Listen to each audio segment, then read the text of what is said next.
கோவை ராமநாதபுரம் மேம்பாலத்தின் கீழ்ப்பகுதியில் வழி விடுவதில் ஏற்பட்ட தகராறில் கார் ஓட்டுநர் ஒருவர் இளைஞரை கம்பியால் தாக்க முயன்ற சம்பவம் பெரும் பரபரப்பை ஏற்படுத்தியுள்ளது.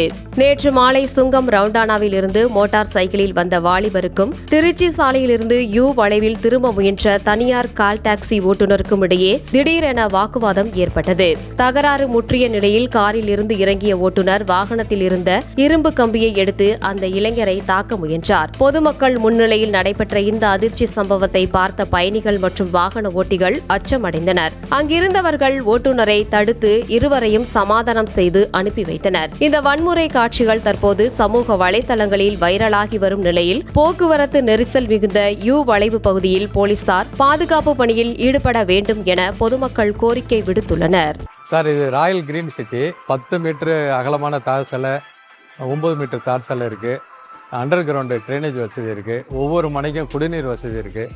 சிறுவர் பெரியவர் பூங்கா இருக்குது, ஜிம் இருக்குது.